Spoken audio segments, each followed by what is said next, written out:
he gonna get caught. He'll pop out on you. He get there too quick. That is, if I'm not mistaken, a 92-pound weight difference. Almost a 100-pound weight difference. It's insane. Let's say he comes in at 200 pounds. It's still a 65-pound weight advantage, which is absolutely ridiculous. How can you be out there claiming to want to fight the best people on the planet?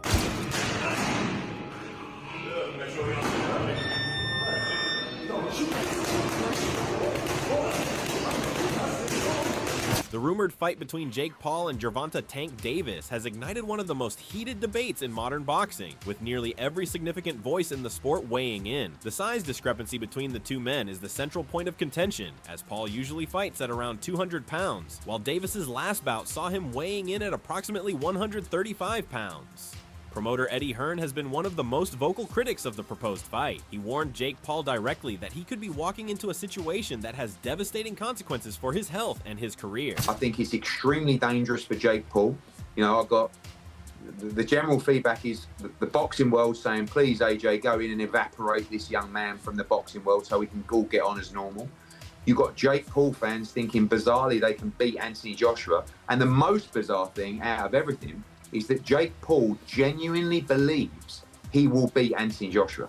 I think that's the only reason we're going to see this fight, but I truly believe you're going to see it at the beginning of 2020. Daniel Cormier, the former UFC champion and now commentator, offered a slightly more balanced but still cautious response. Cormier said he respects what Jake Paul has accomplished in the sport so far, admitting that Paul has earned his place as a legitimate draw and promotional force. He acknowledged Paul's partnerships with platforms like Netflix as proof of his business acumen.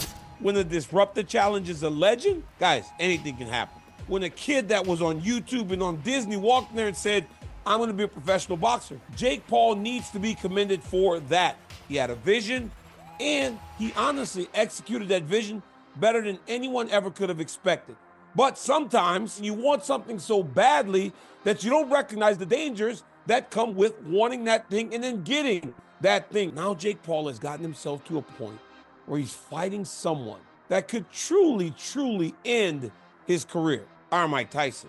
We're talking about one of the scariest, most dangerous fighters to ever step foot in the squared circle. For me, it's pretty simple. Jake Paul, in the Mike Perry fight, he got a great appetizer for what he will get in the main event.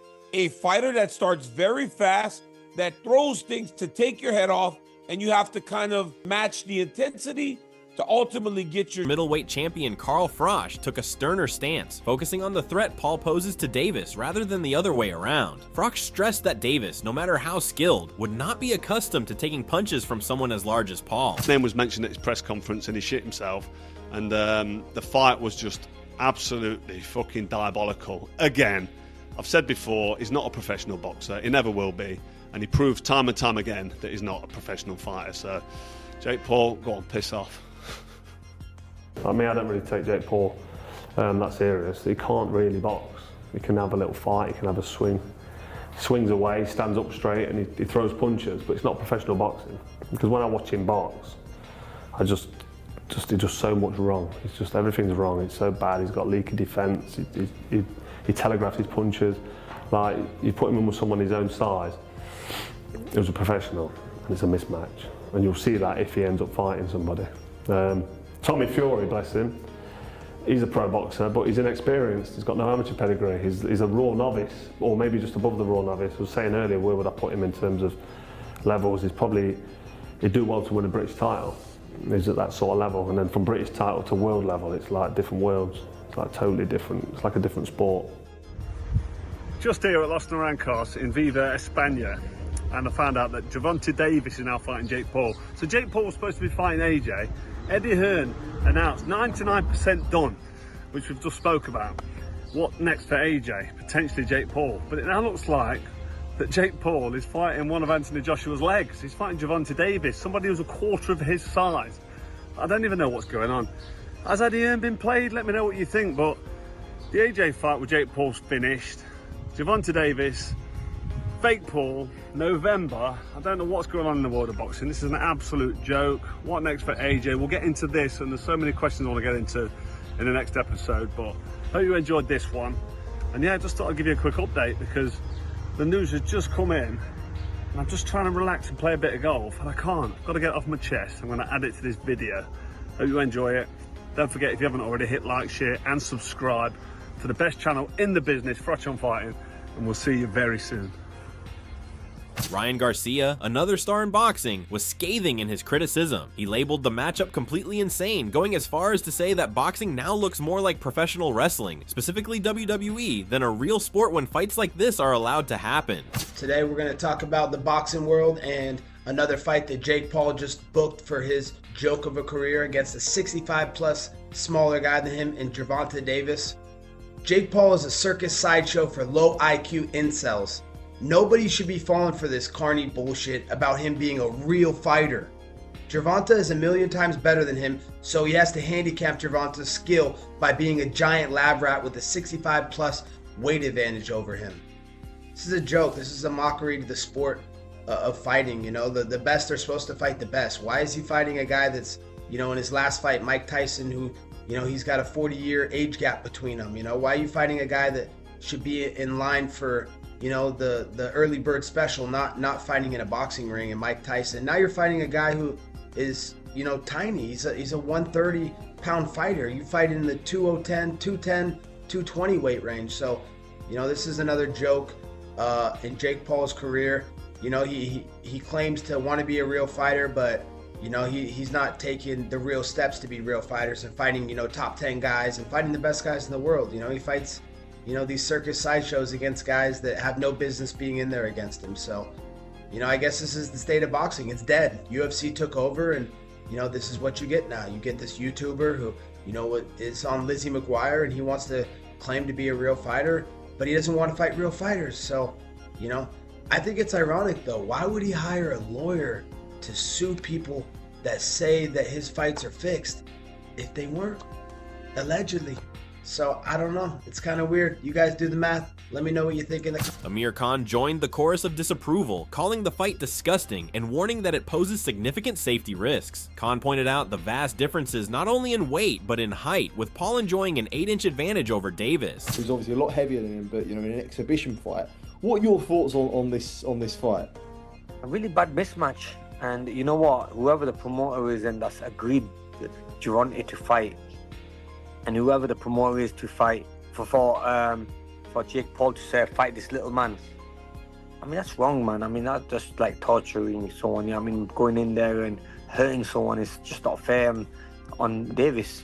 But like, say you don't know what position Davis is in. I heard that he's been having a lot of legal problems and been arrested a couple of times for a couple of felonies and stuff I've seen with his ex-wife and stuff. So you know what? You don't know what's going through his head. Maybe he just wants to cash up and walk away from the sport. And maybe this is a great opportunity for him where he's seen this fight come up and he's like, fuck it, I'll take it. But yeah, I mean, yeah, I think they're making boxing a joke, really. Yeah. One day someone's going to end up getting hurt so badly, then it's going to definitely destroy the sport. Michael Bisping, the former UFC middleweight champion, didn't mince words either. He flatly called Jake Paul a bully, emphasizing that Paul consistently picks opponents who are either smaller in size or past their prime. How can you be out there claiming to want to fight the best people on the planet and then going out there and taking on a guy that is maybe 92 pounds heavier, that is at least 65 pounds heavier than you?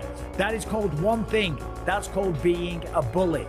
It's like, dude, what are you doing? If you want respect from your peers, if you want everyone on the planet to look at you and take you seriously and give you credit as a boxer, you have to go up against someone that keeps you up at night, against someone that gets you out of bed in the morning to go for a run because the fear of them beating you down is real. KSI, Paul's longtime rival from the YouTube and crossover boxing world, also weighed in. He called the Davis fight a disgrace to boxing and suggested that Paul was deliberately avoiding a fight with him. Gervonta not filling the rematch clause and just fighting Jake Paul and that whole situation and reaction of the fight itself. I feel people I don't know, people got issues because it's 200 million mandatory or either go fight for 5 million. It's a no-brainer. Like, what's normal? It's a no-brainer. A hard fight. And with prize fighters, they prize fighters. That's right. The prize is big, and he's gonna retire soon. So you got 200 million right here, and you're about to retire soon, or either a $5 million. Wait a minute. Kid said he disagreed. Why does he disagree? I think it's just from a fighter standpoint. on top of that, he got a draw. It's not like you won. Like you won and you gonna go fight Jake Paul. You got a draw, man. You gotta go get that back. Why? It was a cherry pick. I mean, yeah, it was a cherry pick, and you didn't So look hold good. on. So you gotta. I mean, look, with Jake, the guy's been ducking me or running away from me for so long, man. Like, he's just making excuse after excuse, and now he wants to fight Tank. I mean, it just says the type of guy Jake Paul is. He only fights someone if he has a major advantage. Anything that's close, or anything that could actually be a decent fight, he runs away from it. So Dave Allen, the British heavyweight known as the White Rhino, dismissed the fight as farcical and a waste of Davis's prime years. Allen argued that exhibitions should be reserved for retired fighters, not active champions like Davis, who should be pursuing meaningful bouts against peers such as Lamont Roach. But he's never been punched by a rhinoceros, has he yet? So we'll have to see. He's training this fight, but fighting against real bears. This is true. People are going, no chance, no chance. Do you reckon this guy, could he be the toughest of your opponents so far, do you reckon? I don't think he's the best that I've faced. I've faced a few Olympic medalists, a few world title challengers, but I think he's probably the most dangerous. Maybe not the best boxer, he might not be the most technical, but he hits really hard, he's really big and strong, so yeah, I think it's the most dangerous task I've faced, but he may be not the best fighter I've been in with. Whereabouts is the fight, Dave? Where are you fighting him? He's still at Sheffield Arena, right? Headlining in Sheffield, which is like my local arena. So yeah, it's a big night for me. He won his last fight, didn't he, Dave, against Ricardo Brown, and 20 wins, 19 KOs he's got. So like you says, he is dangerous. How's the training gone for you ahead of this fight? Yeah, it's been good. He's put a bit of fear in me, to be honest. I've had a bit of genuine fear.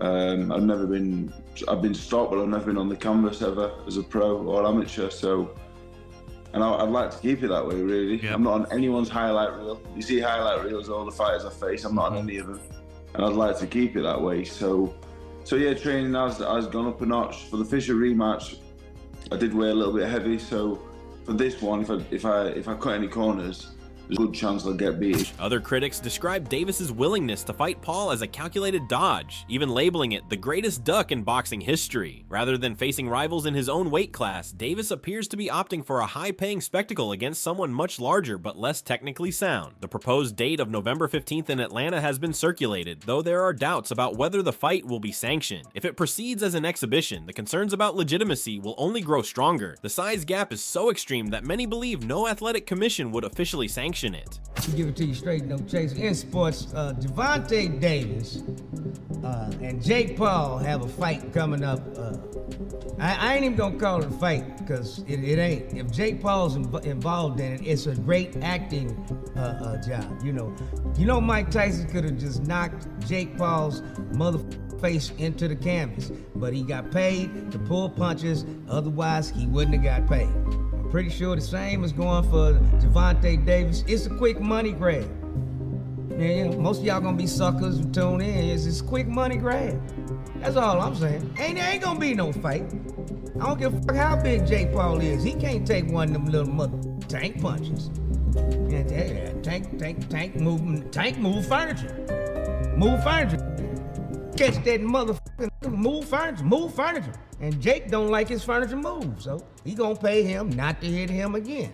If you really want to show out Gervonta, sign a contract that you ain't gonna hit him, because if you hit him, you lose all the money. And then whoop that motherfucker's ass, put him to sleep, and get him out the boxing game. Oh, Jake Paul is fighting Gervonta Tank Davis. Chilaquiles.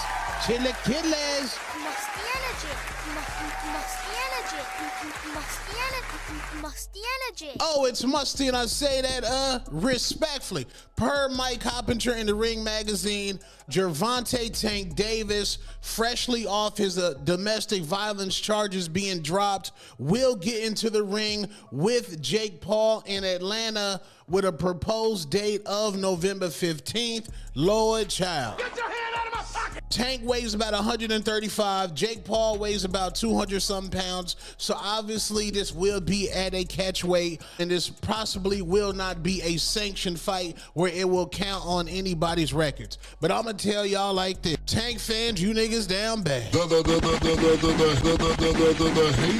Musty energy. You niggas is down.